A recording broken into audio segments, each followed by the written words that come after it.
Chief election commissioner نے جو اپنی آئینی اختیار سے محرومی کا جو گلہ کیا ہے یا پھر خط لکھا ہے، اسپیکر اور چیئرمین سینٹ کے نام خط لکھا گیا اور انہوں نے کہا ہے کہ ایک ہی دن کرا لیں، اور وہی ساری باتیں جو ہم کرتے آ رہے ہیں کہ بڑی پرابلمز کریٹ ہو جائیں گی، مشکل ہو جائے گا، بڑی قانونی نکات کے اوپر کمپلیکیشنز جو ہیں وہ بڑھ جائیں گی. تو یہی ساری چیزیں جو چیف الیکشن کمشنر صاحب نے بھی جو ہے وہ خط میں لکھی ہیں.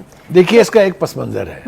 اس کا پس منظر یہ ہے کہ وہ سو موٹو ایکشن کے نتیجے میں جو غلام محمود ڈوگر صاحب کے ٹرانسفر پر شروع ہوئی تھی اور الٹیمیٹلی پنجاب میں اور کے پی کے میں الیکشن کراؤ پہ پہنچی، تو اس کو چونکہ چیلنج کیا گیا تھا اور اس کے خلاف جو آوازیں باہر سے اٹھ رہی تھی وہ تو ہمیں سمجھ آتی ہیں کہ سیاستدان جن کو ذوق پہنچے کسی بھی فیصلے سے یا کسی بھی بات سے وہ اس کے اوپر معترض ہوتے ہیں، بات چیت کرتے ہیں.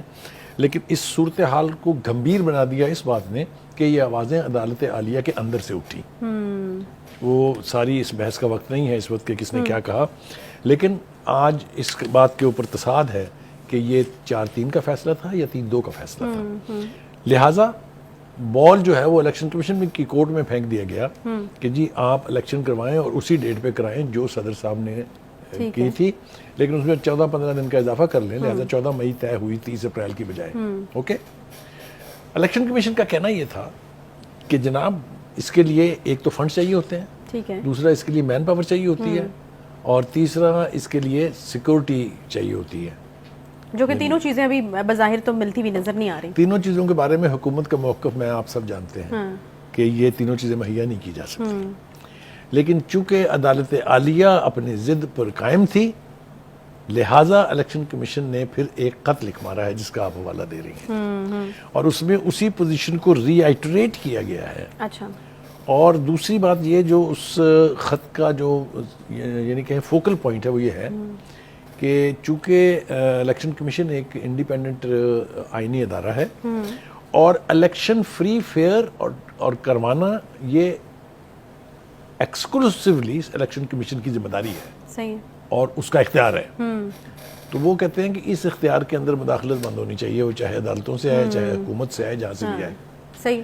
اگر حالات ٹھیک ہوں گے، اگر سیکورٹی کی صورتحال ٹھیک ہوگی تو ہم یقینی طور پہ ایونچولی یہ انہی کا ڈسکریشن جو ہے وہ ہونا چاہیے. میرے خیال سے اس خط کے اندر جو سب سے اہم بات ہے وہ یہی ہے کہ آپ ہمیں کام کرنے دیں اور آپ اپنا کام کریں. صحیح ہے. اچھا، یہ فواد چودھری صاحب نے بھی اس کی کچھ اپنی انٹرپریٹیشن جو ہے وہ ظاہر کیا، اور وہ یہ کہتے ہیں کہ جی فنڈز تو حکومت کو دینے ہی پڑیں گے اینی کیس جو ہے، الیکشن کمیشن کو نہیں دیں گے تو وزیر اعظم، کابینہ، سب یہ جو ہے توہین عدالت کے چکر میں سب نااہل ہو جائیں گے. تو یہ دیکھیے یہ جو فواد چودھری صاحب ہیں یہ جب بھی بولا کریں تو اب ان کو اتنا سیریسلی نہ لیا کریں، دل سے نہ لگایا کریں ان کی باتوں کو، کیونکہ وہ اس طرح کی گفتگو کرنے کے پرانے عادی ہیں. پاکستان کی بڑی پارٹی کے سپوکس پرسن، جی میں عرض کروں نا کہ وہ کبھی تو یہ کہتے ہیں کہ جی عمران خان کو چونکہ عدالت نے طلب کر لیا ہے لہذا chief justice of supreme court معافی مانگے خان صاحب سے. یہ بھی آپ نے سنا تھا. تو یہ جو سارے ڈسکوالیفائی ہو جائیں گے، یہ اس طرح سے نہیں ہوتا. اس کے لیے طریقہ کار ہے، اس کے لیے قانون ہے، اس کا راستہ اختیار کرنا پڑے گا آپ کو. تو بات ہم کر رہے تھے کہ الیکشن کمیشن کا جو خط ہے وہ کہتے ہیں کہ 1 مارچ اور 4 اپریل کے عدالتی فیصلوں نے الیکشن کمیشن کو اس کے اختیار سے یعنی فارغ کر دیا ہے، محروم کر دیا ہے. اور وہ کہتے ہیں کہ ہمارا جو اختیار ہے الیکشن کرانے کا یہ چیلنج نہیں ہونا چاہیے. لہٰذا انہوں نے تجویز کر دیا ہے کہ اس کے لیے یا تو ریزولوشن پاس کی جائے یا اس کے لیے قانون سازی کی جائے، کیونکہ اگر ایکسکلوسیولی آپ پنجاب میں الیکشن کرا دیں گے جو کہ عدالت کے فیصلے کے تحت کہا گیا ہے تو اس کا دوسرے صوبوں کے اوپر بھی اثر پڑے گا. اور بالکل ٹھیک بات ہے. ہم نے ایک پروگرام میں پہلے بھی بات کی تھی کہ آپ یہ سوچئے کہ پنجاب میں پی ٹی آئی کی حکومت ہے اور یہاں سے 180 قومی اسمبلی کی سیٹوں کا الیکشن ہو رہا ہے، تو مجھے بتائیں کہاں سے آئے گی انٹرم گورنمنٹ جو کہ پری ریکویزٹ ہے کہ جہاں الیکشن ہونے ہیں صوبے میں وہاں انٹرم گورنمنٹ ہوگی. صحیح. تو یہ اتنا بڑا تصاد ہے کہ الیکشن کمیشن کا اس کے اوپر جو یعنی جو اس کا موقف ہے وہ بالکل ٹھیک دکھائی دیتا ہے. لیکن دوسری طرف سے تو یہ بھی کہا جائے نا بخاری صاحب کہ آئین کی گولڈن جوبلی آپ منا رہے ہیں لیکن آپ چونکہ الیکشن نہیں کروانے دے رہے یا پھر جو بھی ان کے ایلیگیشن ہیں وہ یہ کہتے ہیں کہ یہ تو پھر آپ آئین شکنی بھی کر رہے ہیں ساتھ ساتھ. دیکھیے آئین شکنی صرف یہی نہیں ہوئی، آئین شکنی یہاں بھی ہوئی کہ ایک ایسا آدمی جس کا سٹیک کوئی نہیں تھا نہ کے پی کے کی اسمبلی کے اندر نہ پنجاب کی اسمبلی کے اندر، لیکن اس کے کہنے کے اوپر دونوں اسمبلیاں توڑ دی گئیں. یہ آئین شکنی نہیں تھی. یہ آئین شکنی نہیں تھی کہ ایک ڈپٹی اسپیکر جو ہے وہ کھڑا ہو کے جو انہوں نے فیصلہ کیا تھا اس وقت، ہم ریزائن دے رہے ہیں، ہم یہ کر رہے ہیں، یہ تحریک ہے، آپ اسمبلی ڈیزالو کر دیں، آپ ڈسکس، وہ آئین شکنی نہیں تھی. جو صدر علوی صاحب نے کیا کہ انہوں نے 3 سیکنڈ نہیں سوچا، انہوں نے جو ہی ان کو پتا چلا کہ کوئی ریزولوشن آ رہی ہے ان کا اپرووڈ. یہ آئین شکنی نہیں تھی.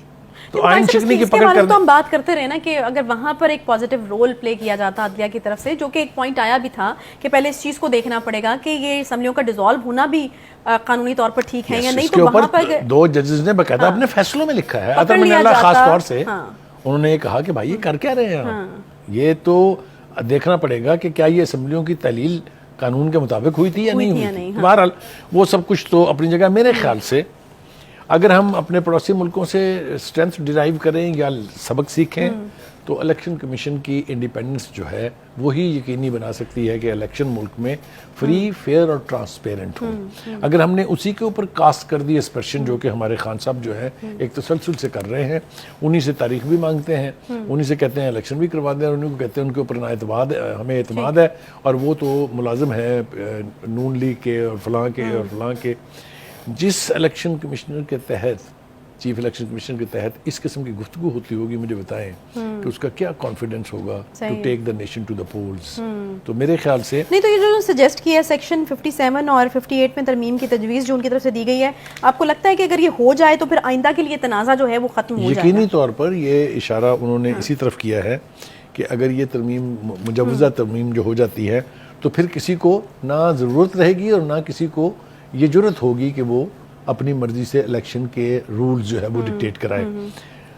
دوسری بات یہ ہے کہ جو الیکشن ہے اس نے کب ہونا ہے کب نہیں ہونا ہے، یہ میرے خیال سے عدالتی فیصلے کے تحت طے نہیں ہوگا، چونکہ یہ کنٹروورشل ہو گیا ہے آلریڈی. اس کے اوپر بے پناہ یعنی تو پھر کیا طریقہ ہوگا؟ وہی جو عدالت سجیسٹ کر رہی تھی کہ آپ ساتھ بیٹھیں اور مل کے بات کریں، وہ تو خان صاحب نے نہیں کرنا. اچھا، وہ بھی نہیں ہوگا، یہ بھی نہیں ہوگا، تو پھر ہوگا کیسے؟ تو یہ پولرائزیشن جو ہے اس سے ملک کا نقصان ہو رہا ہے اور سیاسی جماعتوں کا بھی نقصان ہو رہا ہے. یہ کہنا کہ اس سے صرف رولنگ ایلیٹ کو نقصان ہوگا یہ غلط ہے. خود پی ٹی آئی کا بھی بہت نقصان ہے. میرے خیال سے ضرورت اس بات کی ہے کہ پولیٹیکل ایلیٹ جو ہے، پولیٹیکل لیڈرشپ جو ہے، وہ ایک جگہ بیٹھے اور بیٹھ کے فیصلے کرے. آج یہ بات بلاول نے بھی دہرائی ہے، وزیر اعظم نے بھی دہرائی ہے، اعظم نذیر تارڑ نے بھی دہرائی ہے، آصف زرداری نے بھی دہرائی ہے کہ سیاست میں ڈائیلاگ کے بغیر کوئی راستہ نہیں ہے. وہ جو ہم لوپ ہولز ڈھونڈتے ہیں نا، کبھی عدلیہ کے ذریعے، کبھی عسکری قیادت کے ذریعے، یہ رویہ اب ختم ہونا چاہیے. بہت کھلواڑ ہو گیا ان کے ساتھ نا. اب میرے خیال سے سیدھا راستہ اختیار کرنا چاہیے اور وہ ہے آئینی راستہ. تو آئین سے اگر مان بھی لیا جائے کہ خان صاحب بیٹھنے کو تیار ہو تو خان صاحب کو کوئی، کیونکہ ان کا تو مطالبہ یہی ہے کہ الیکشن جو ہے وہ جلد از جلد کرایا جائے، تو خان صاحب کو کیا دوسری طرف سے اگر کوئی اندرونی انفارمیشن آپ کے پاس ہے کہ خان صاحب اگر بیٹھ جاتے ہیں مذاکرات کی میز پہ تو دوسری طرف سے ان کو کوئی یقین دہانی ہے، کوئی ایک فائنل ڈیٹ دے دی جائے گی یا پھر اسی طرح سے لٹکایا جائے گا؟ دیکھیے، جب کبھی بھی سیاسی مذاکرات ہوئے ہیں، وہ چاہے پی این اے اور بھٹو صاحب کے ہوں، وہ بھی ایک حتمی نتیجے پر پہنچ گئے تھے. وہ تو جنرل ضیاء الحق صاحب نے جلد بازی فرمائی، چونکہ انہوں نے یقین ہو گیا تھا کہ یہ مسئلہ انہوں نے حل کر لیا ہے، لہذا ان کا فرق کریں ان سب کو. تو اس وقت کی جو ٹینشن ہے اگر آپ اس کو ریکال کریں، آپ تصور نہیں کر سکتے کہ وہ دونوں کیسے بیٹھے ہوں گے ساتھ، کیونکہ ایک سٹنگ پرائم منسٹر تھا اور دوسری اپوزیشن تھی، لیکن انہوں نے اس کا حل نکالا. بھٹو صاحب تیار ہو گئے تھے ان 33 سیٹوں کے اوپر دوبارہ الیکشن کرانے کے لیے. لہٰذا میں اس بات کا قائل ہوں کہ معاملہ جتنے بھی گمبھیر ہوں، جب پولیٹیکل لیڈرشپ بیٹھتی ہے تو فیصلہ کوئی نہ کوئی ہوتا ہے. کال کریں جب یہ چارٹر آف ڈیموکریسی سائن ہوا تھا لندن میں، بے نظیر بھٹو صاحبہ مرحوم اور میاں نواز شریف، یہ 2 جماعتیں تو ایک دوسرے کی شکل دیکھنے کی روادار نہیں تھی. اور وہ کہتے ہیں نا، جنرلی بھی کہا جاتا ہے کہ دنیا کی بڑی بڑی جنگوں کا جو خاتمہ ہوتا ہے وہ جنگ سے نتیجہ نہیں نکلتا، معاہدہ کرنا پڑتا ہے، مذاکرات کی میز پر جو ہے وہ آنا پڑتا ہے. تو یہاں پر بھی میرے خیال میں اس طرح کی سچویشن ہے. لیکن جو سچویشن پھر آپ اگین بیان کرتے ہیں کہ جی خان صاحب نے نہیں ماننا، یہ نہیں ہونا، وہ تو پھر مجھے تو نہیں لگتا کہ اس سال الیکشن ہوتا ہے. میں نے اس کے ساتھ یہ کہا کہ خان صاحب کو بھی اپنے رویے میں تھوڑی سی تبدیلی، امینڈمنٹ کرنی پڑے گی، تھوڑا سا سافٹ کرنا پڑے گا. یہ تو آپ کی بڑی پرانی خواہش ہے.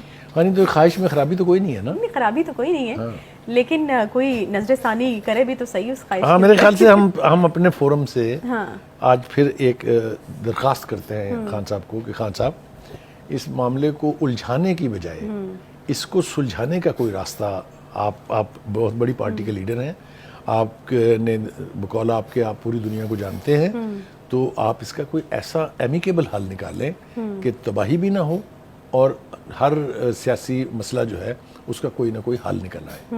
تو یہ اس کے علاوہ میرے خیال سے اور اس کے اوپر کوئی بات نہیں ہو سکتی.